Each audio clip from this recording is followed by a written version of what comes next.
Delegate Davis, thank you so much for sitting down with us. Thank you. Now, work with me for a minute, because I've heard the word change. If you had to write a book, you've been here before, this is not the first time the charter has come up. That's right. What would you entitle it? I would title, this is a new era of Black excellence. How about that? How about that? Mm-hmm. How about that? So talk to me, this is not your home.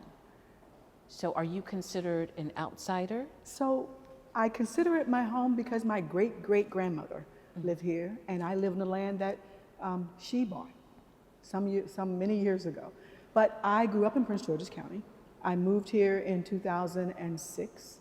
I'm a practicing attorney. I had a law firm in Prince George's County. I moved here in 2006 and started to raise my family. Built a house, started to raise my family. So I've been here since then. So looking through your lens, what would you like to see? Oh my goodness. So I've already mentioned that this is Charles County is the wealthiest Black county in the United States of America. Can you believe that? I would like to see us stand in our power. That's what I would like to see us do. And where do we begin with that power? So I used to be a Charles County Commissioner, and now I'm a state delegate. We begin with self-governing. We are doing an awful job at it now. As a commissioner, I'll say that, and I'll say it honestly, we do an awful job. Every year, every time we have an election, people are edging for 3 people. I've seen people, one of the commissioners take a picture after the election. We got 3. And those 3 people will shut the other 2 out, right? So nothing happens. I sat through 2 terms where nothing happened in my district because I was shut up. That is not the way to govern. And there are no checks and balances. 3 people in the form of government, 3 commissioners can do whatever they like. And if you want to hear some of the horror stories, I'll tell you some. I find that mind-boggling. So we begin with trying to get this charter adopted. Absolutely. That is the first We beginning? need to do it, yes. And let's talk about the first step or what we need to do first. Well, first we need to get the word out, and we need to vote the charter in. It has so many checks and balances. It brings us into the new century. It really does. If you know the history of it, all of our counties started out as commissioner counties. And over time, we've changed. There is no other county of our size who is still a commissioner county. No, none, not one. I always want to bring things close to home and explain to the youngest to the oldest. Yes. So explain to somebody what that charter, how it impacts the community. If nothing else, I think that would get people to understand. I think the first thing I would talk about is the basic civics lesson. The 3 branches of government, the legislative, the executive, and the judicial branch. That we all learned in history. We all learned that in our civics classes and in history. So that ensures checks and balances. The federal government has it, the state government has it, Baltimore City has a mayor and a council. That is important. That has built-in checks and balances that ensure transparency. There are so many things I could tell you about transparency and the lack of it in our current government. When I was there, I can't speak for the current government, I can speak for when I was there. Speaking of other areas, can you talk a little bit about the other cities where it's working? So if it's broke, what's that expression? Yeah, if it's not broke, don't fix it. fix it. Well, this is broke. But this is broken. This is broke. It is working. It works, and it gives, there's so many reasons. I mean, it gives you notability in the state. All too often when we're in Annapolis, the governor invites the county executives, not the presidents of the commissioner or not even the commissioners. It doesn't happen. And I think it's a stamp of approval and a stamp of growth that you are now one of the largest counties in the state. And I have heard the governor say, this is like a diamond in the rough. You've heard him say that? Yes. Well, let me not put words in his mouth. That is the description. Right. This county has just blossomed, surpassing Prince George, economically, school-wise, everything. And it was the greatest plan of all. I remember, and I've done some research on the planned urban development for Charles County, 1973. Some people always complain about Charles County being congested. Well, that was part of the plan. There is a development district. There is a place where all the houses are being built.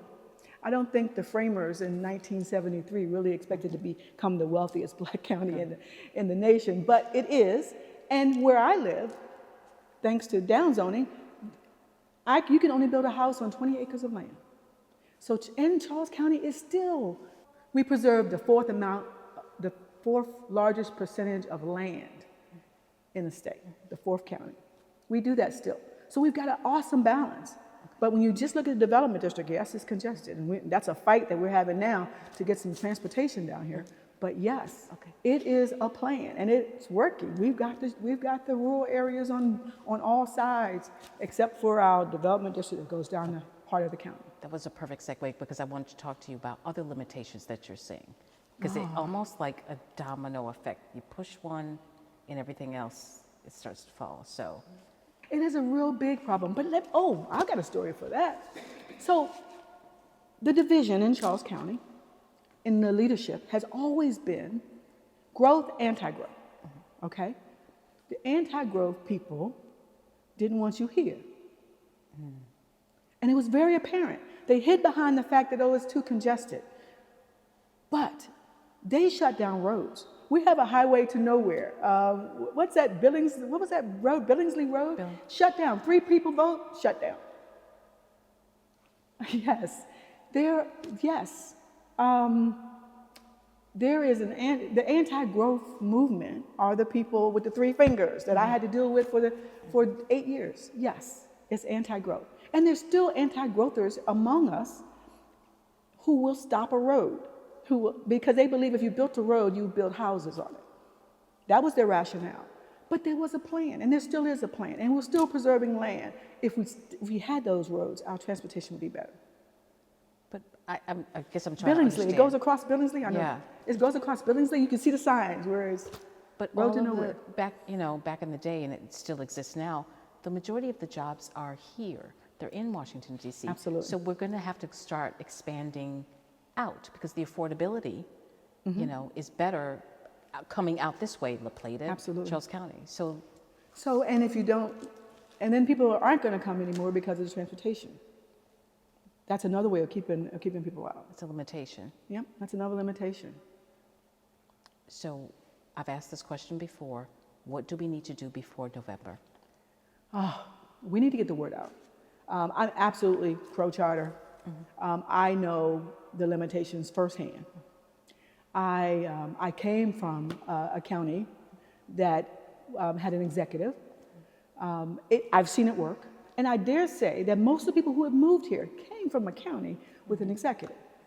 They just haven't gotten involved enough to know that we have a five-headed monster, is what I call it, that runs our government, that has no transparency, and from day to day, the government can sway one way to the next. And that's what I would say, is that we need it, and we deserve it.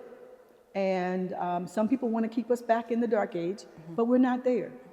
We've met the call, we've had the growth that we had planned, and it's time that we step up.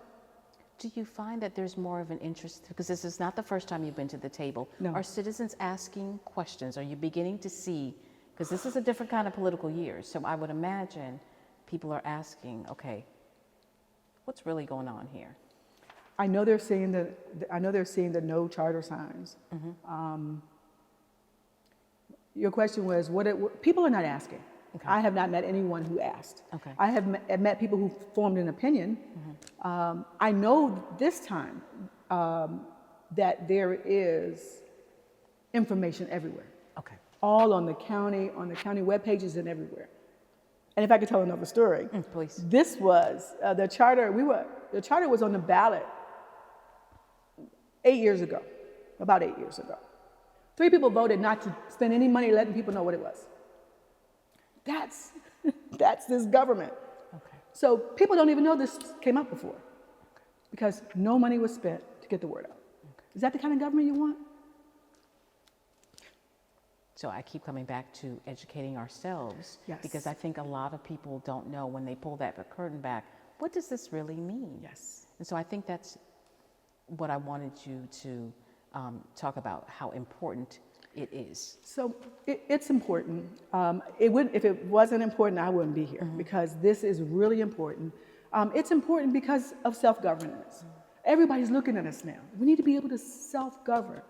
We need one person to speak for us, as our county executive, and Charles County can stop wavering election after election. It will bring more businesses here. I hear that a lot from our county, from people in our county. More businesses, because one person will state that we want growth or we want businesses to come here, and that's who they'll meet with. That's the person, because Charles County needs stability. We have no stability. And so that's what it offers, and we deserve stability.